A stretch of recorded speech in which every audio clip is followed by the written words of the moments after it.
PRAN പ്രതിഷ്ഠാ ചടങ്ങിന്റെ ചെലവടക്കം രാമക്ഷേത്ര ട്രസ്റ്റ് നടത്തിയ വലിയ പരിപാടികളുടെ ചെലവുകൾ പരിശോധിക്കുകയാണ് പ്രത്യേക അന്വേഷണ സംഘം. ക്ഷേത്ര ചടങ്ങുമായി ബന്ധപ്പെട്ട വിവിധ പരിപാടികൾക്ക് 124 കോടി രൂപയാണ് ക്ഷേത്ര ട്രസ്റ്റ് ചെലവഴിച്ചത്. പ്രാൺ പ്രതിഷ്ഠയുടെ അനുബന്ധ പരിപാടികൾക്ക് 113 കോടി രൂപയായിരുന്നു ചെലവ്.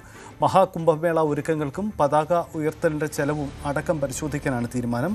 അയോധ്യ ക്ഷേത്രത്തിലേക്ക് സംഭാവന ലഭിച്ച തുകയിൽ വലിയൊരു ശതമാനം നഷ്ടപ്പെട്ടു, തട്ടിയെടുത്തു എന്ന കണ്ടെത്തലിന്റെ അടിസ്ഥാനത്തിൽ കൂടിയാണ് ഈ പരിശോധന ഇപ്പോൾ നടക്കുന്നത്. വി ആർ കാർത്തിക് ചേരുന്നു. കാർത്തിക്, എന്തായാലും ഇവർക്ക് കോടിക്കണക്കിന് രൂപ സംഭാവന ലഭിച്ചിരുന്നു. പക്ഷേ ഇവർ ചെലവഴിച്ച പണം എത്ര, വരവെത്ര എന്നത് സംബന്ധിച്ച ഒരു വിശദമായ പരിശോധനയിലേക്കാണോ അന്വേഷണ സംഘം കടക്കുക? സജിത്ത്, അയോധ്യ രാമക്ഷേത്രത്തിലെ സംഭാവന കൊള്ളയുമായി ബന്ധപ്പെട്ട് വിപുലമായ പരിശോധനകളിലേക്ക് SIT കടക്കുന്നു എന്നാണ് പുറത്തുവരുന്ന പുതിയ റിപ്പോർട്ടുകൾ. അതായത് ക്ഷേത്രവുമായി ബന്ധപ്പെട്ട് നടന്ന ചടങ്ങുകൾ, അതിനോടനുബന്ധിച്ച് നടന്ന വലിയ പരിപാടികൾ, ഈ പരിപാടികൾക്കായി ചെലവഴിച്ച തുകയുടെ വിശദാംശങ്ങളാണ്, അതിൻ്റെ ചെലവിൻ്റെ വിശദാംശങ്ങളാണ് ഇപ്പോൾ SIT പരിശോധിക്കുന്നത് എന്നാണ് നിർണായക വിവരം.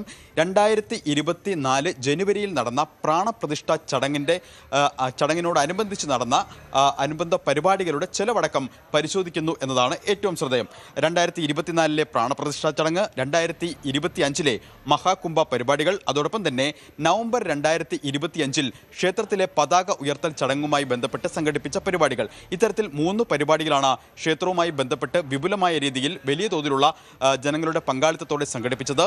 ഈ പരിപാടികൾക്കായി ഒരുക്കിയ അടിസ്ഥാന സൗകര്യങ്ങൾ, അതിൻ്റെ ചെലവ്, പരിപാടിയോടനുബന്ധിച്ചുള്ള മറ്റ് ചെലവുകൾ, ഇതടക്കമുള്ള കാര്യങ്ങളാണ് വിശദമായി പരിശോധിക്കുന്നത്.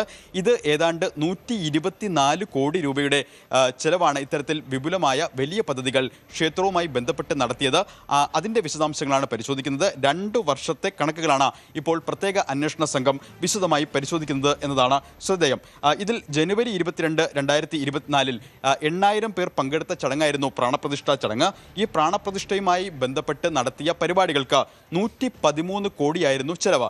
ഈ ചെലവിൻ്റെ വിശദാംശങ്ങൾ വിശദമായി പരിശോധിക്കും. അതായത് ഓഡിറ്റ് റിപ്പോർട്ട്, പേയ്മെൻറ്റ് വൗച്ചറുകൾ, ബില്ലുകൾ, ചാർട്ടേഡ് അക്കൗണ്ടന്റ് നൽകിയ രേഖകൾ, ചെലവിൻ്റെ സ്റ്റേറ്റ്മെൻറ്റുകൾ, ഇത്തരത്തിൽ ഇവയെല്ലാം വിശദമായി പരിശോധിക്കാനാണ് SITയുടെ തീരുമാനം. മാത്രമല്ല, ഒരു അക്ഷത് പൂജൻ ക്യാമ്പയിൻ ക്ഷേത്രവുമായി ബന്ധപ്പെട്ട് നടന്നിരുന്നു. ഇതിന് 30 കോടി ചെലവഴിച്ചു എന്നാണ് ക്ഷേത്രത്തിലെ കണക്കുകൾ വ്യക്തമാക്കുന്നത്. ഇതിൽ പബ്ലിസിറ്റി ആൻഡ് അഡ്വർടൈസിംഗ് മാത്രം, അതായത് പരസ്യ പ്രചാരണത്തിന് മാത്രം 21 കോടി രൂപ ചെലവഴിച്ചു എന്നും ക്ഷേത്രത്തിൻ്റെ കണക്കുകളിൽ വ്യക്തമാക്കുന്നു.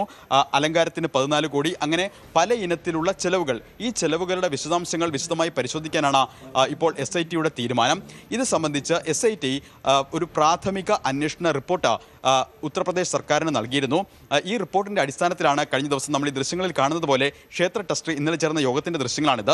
ഈ യോഗത്തിൽ ഇക്കാര്യങ്ങളൊക്കെ വിശദമായി ചർച്ച ചെയ്ത ശേഷം അവരുടെ രാജി അംഗീകരിച്ചു, പുതിയ COയെ തീരുമാനിക്കുകയും ചെയ്തു. മറുവശത്ത് SIT ഇത്തരത്തിൽ വിപുലമായ അന്വേഷണം സജീവമായി നടത്തുകയുമാണ്. മാത്രമല്ല, ജനുവരി 11 മുതൽ 13 വരെ 2025 ഈ പ്രാണപ്രതിഷ്ഠയുടെ വാർഷിക ആഘോഷ ചടങ്ങുകൾ നടന്നിരുന്നു. ഇതിന് 83 ലക്ഷം രൂപ ചെലവഴിച്ചു എന്നാണ് കണക്ക്.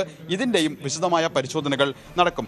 ക്ഷേത്രത്തിലേക്ക് സംഭാവനയായി ലഭിച്ച ആഭരണങ്ങളുടെ വിശദാംശങ്ങളിലും കൃത്യമായ പരിശോധന നടത്താനാണ് SITയുടെ തീരുമാനം.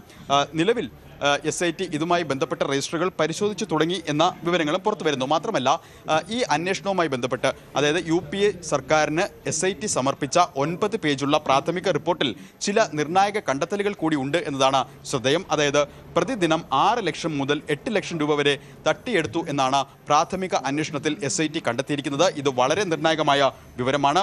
പ്രതികളായ പലരുടെയും സാമ്പത്തിക വളർച്ച, അതായത് വളരെ ചുരുങ്ങിയ കാലയളവ് കൊണ്ട് അവർ വലിയ തോതിൽ ധനികരായി മാറിയിരിക്കുന്നു. അങ്ങനെ ഉള്ള ഉദ്യോഗസ്ഥരുടെ പേര് വിവരങ്ങൾ അടക്കം നൽകിക്കൊണ്ടുള്ള പ്രാഥമിക റിപ്പോർട്ടാണ് നൽകിയത് എന്ന വിവരങ്ങളും പുറത്തു വരുന്നു.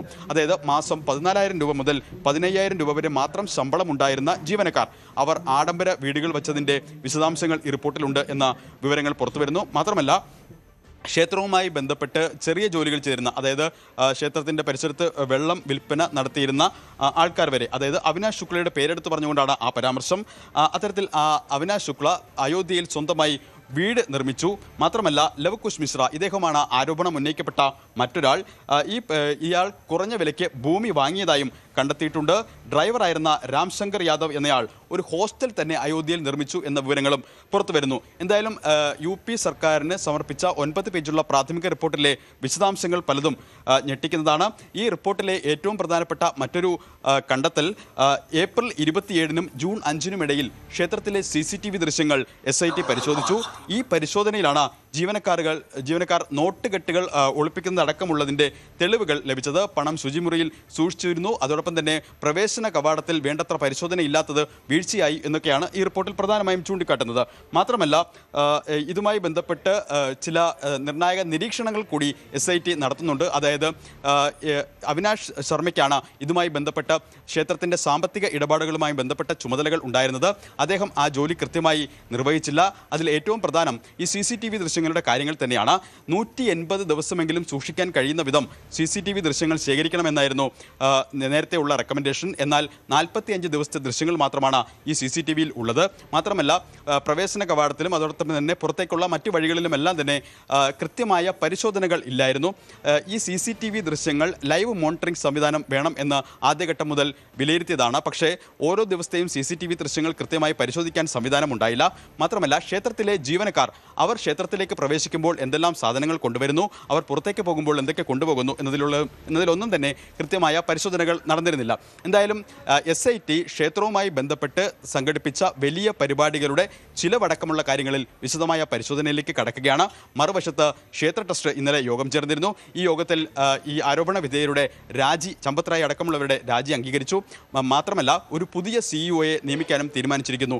എന്തായാലും അന്വേഷണത്തിൻ്റെ നിർണായക ഘട്ടങ്ങളിലേക്ക് കടക്കുകയാണ് പ്രത്യേക അന്വേഷണ സംഘം. സജിത്ത്, യെസ്, അതാണ് വളരെ പ്രധാനപ്പെട്ട കാര്യം. എന്തായാലും അന്വേഷണ സംഘം വിപുലമായി പണം ചെലവഴിച്ചതിൻ്റെ കണക്കടക്കം അയോധ്യയിൽ പരിശോധിക്കുന്നുവെന്നാണ് സാഹചര്യം. രാഷ്ട്രീയമായി കൂടി വലിയ തിരിച്ചടിയുണ്ടാവുന്ന സാഹചര്യമാണ്. ജൂലൈയിൽ പാർലമെൻറ്റ് സമ്മേളനം ചേരുകയാണ്. പാർലമെൻറ്റിലടക്കം BJP നേരിടേണ്ട ചോദ്യമാണ്, കേന്ദ്ര സർക്കാർ നേരിടേണ്ടി വരുന്ന ചോദ്യമാണ്. അതിനുകൂടി മുമ്പാണ് വിശദമായൊരു അന്വേഷണത്തിലേക്ക് കടക്കുന്നത്.